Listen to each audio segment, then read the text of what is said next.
Hey guys, just gonna shoot a video here, some more stuff I'm working on for the car. So this is an Evo 5 fuel tank, which you've probably seen in some of my other videos. So getting ready to do a big fuel system for this car. So the plan is to have enough fuel system to support up to 800 wheel horsepower on E85.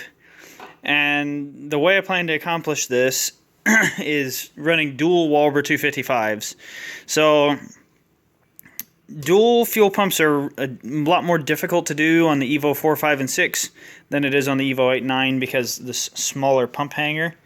But I've come up with a solution for this, and I'm pretty sure nobody has done this before, at least not that I've ever seen.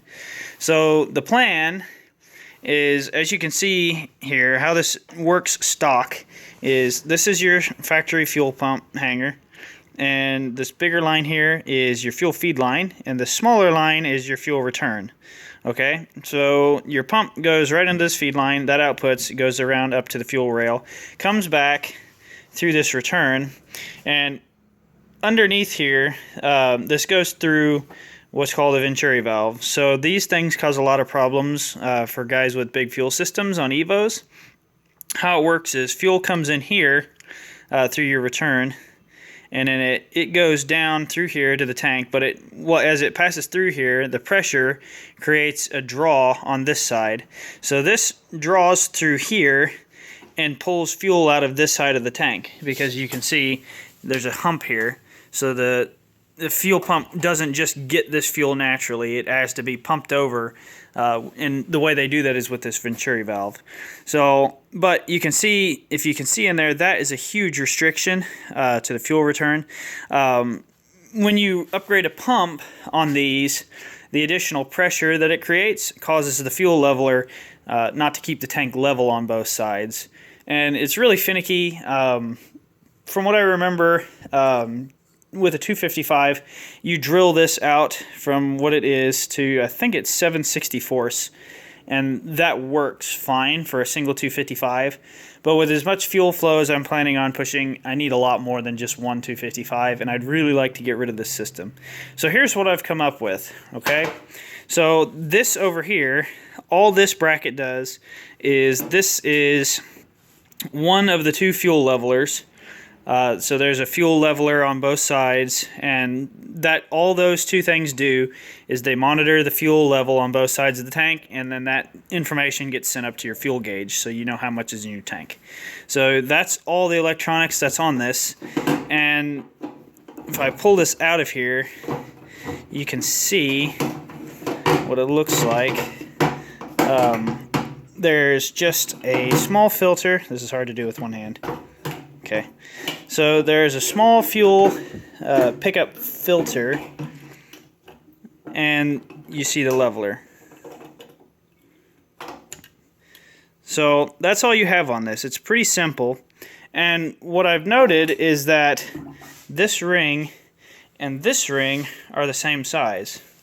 So what I'm planning on doing here is modifying both. I bought a second Evo 4, 5, and 6 pump hanger here, and you can see I've cut off the return and the feed line, and I've used compression to AN fittings here, and both of these are -6. So what I'm planning on doing is having a fuel pump, a Walber 255, on each side of the tank. So that'll output in a -6 on each side. And those two -6s will run into this dual -6 to -8. And this -8, I'm going to run -8 hardline, which I believe is 1/2 inch hardline, underneath the car all the way up to the fuel rail. It'll be hardline up to the front, and then it'll go to soft line just like it would on the factory car. And I'll run a -8 AN inline fuel filter. So I can eliminate all the stock fuel filter stuff. And then once it comes through the rail, I'm planning on using the original factory feed line, which is 5/16 line, or -6. Well, -6 is 3/8, but they also make -6 to 5/16 compression fittings. So I've got a compression fitting for the front, And then I made this a while back. Some of you might remember my factory hose for the rear fuel tank was bad, so I made this as a replacement. Actually, it would be this one. And these use GM 5/16 quick disconnects. So what I've got on the back is I've got a 5/16 quick disconnect, which goes to 6AN.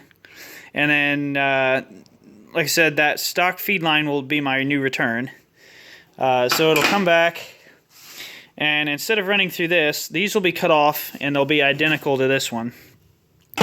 So it'll come back, and I've got a -6 splitter here from Summit, and it'll come back, and it'll split off, and it'll go to return on both sides of the tank.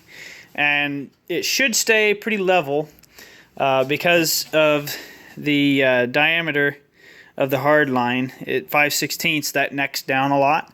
So it'll have some back pressure on each side, and that should keep the fuel level more or less the same on both sides. I shouldn't really have anything to worry about on that because it's going to be close enough, and by the time you would notice an actual difference in the fuel level, you're going to have filled up anyway, because the tank's going to be extremely low before you really have any problems with it. So one other thing that I'm doing, I forgot to mention, these before these two -6s flow into the Y that goes to the -8 feed line,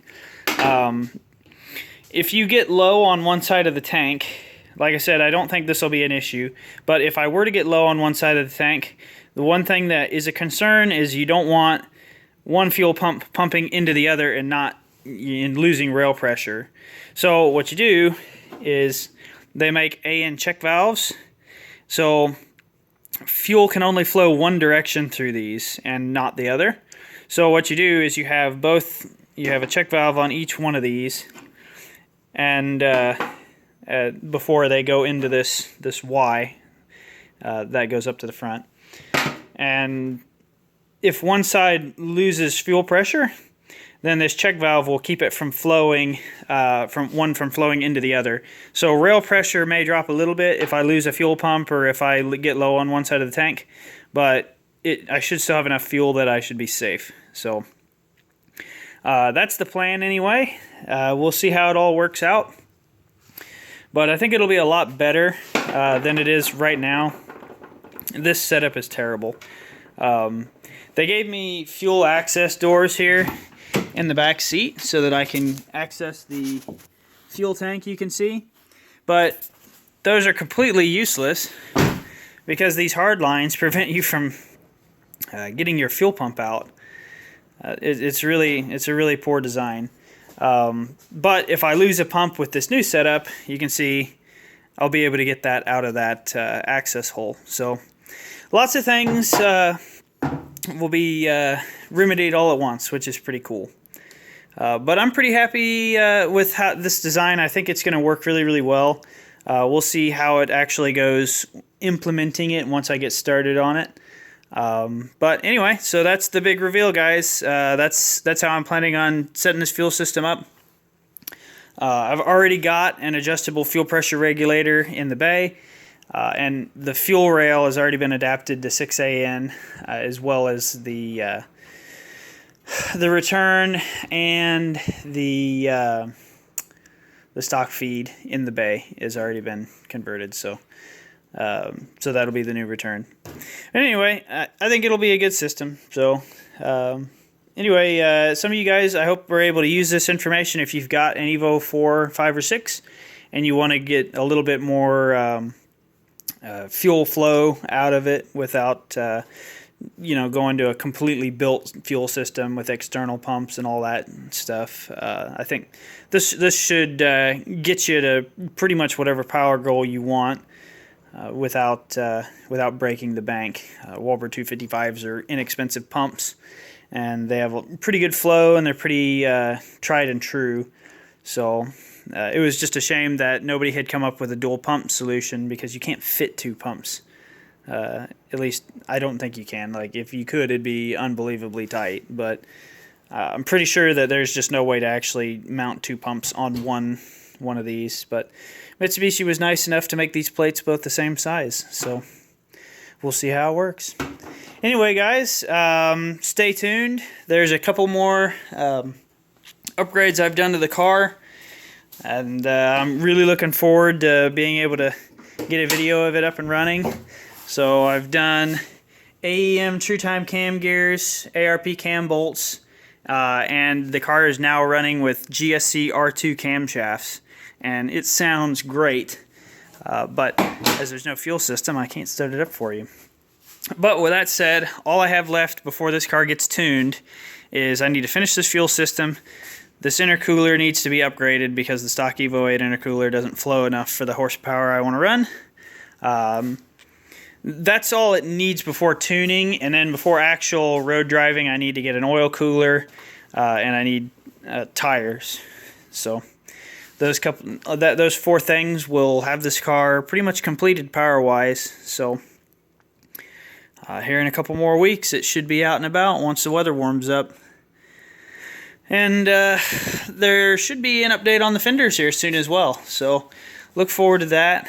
We've got one fender getting pretty close to being ready for paint, and with the fenders getting painted comes the side skirts and then the bumpers. So the car should be pretty much completed bodywork wise right around the same time that it's ready to see the street. So it's all coming together.